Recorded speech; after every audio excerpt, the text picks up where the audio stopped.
Pada senja, anak-anak yang tadi bermain pasir di depan rumah sudah tak terlihat lagi. Di sana, di kejauhan, jalan yang lurus itu terlihat seolah putus, ditelan kabut.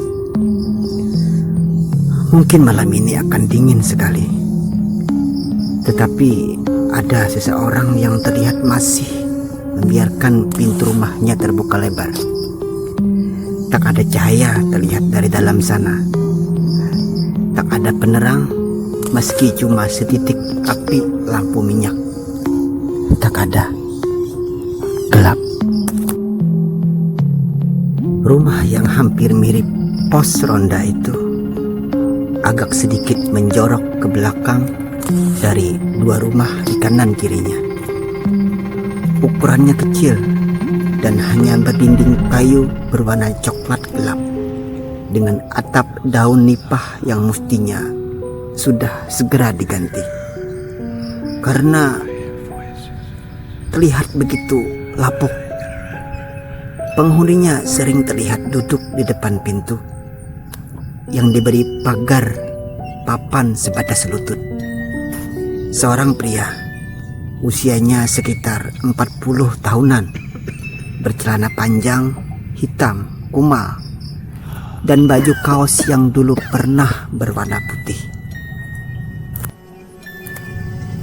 Dari mulut pintu itulah ia sering tersenyum pada siapa saja yang melintas di depan rumahnya.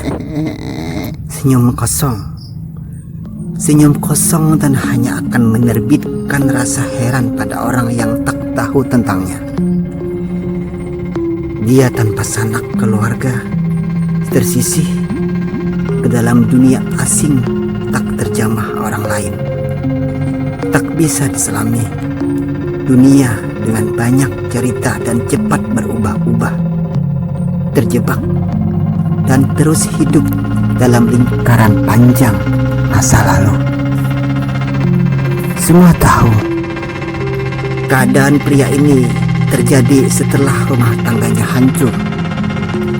Istrinya kabur sewaktu ia keluar masuk kampung orang, menjajakan keripik kepunyaan orang, menjajakan punya orang.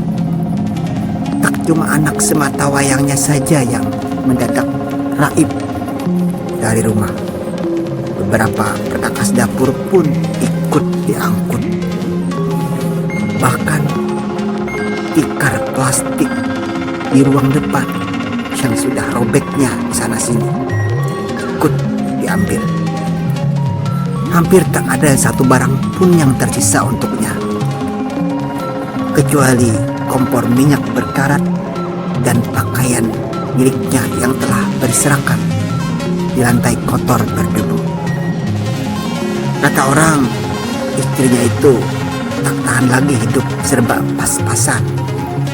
Ada juga yang menceritakan istrinya kabur karena memang tidak sudi lagi mendampinginya.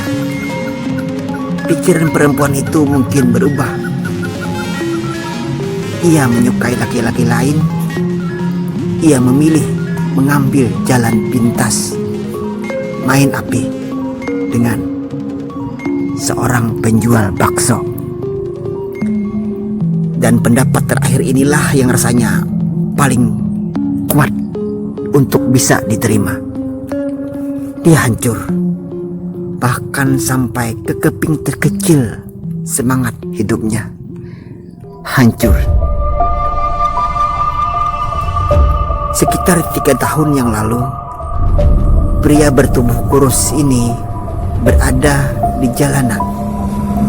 Dan disinilah semuanya bermula.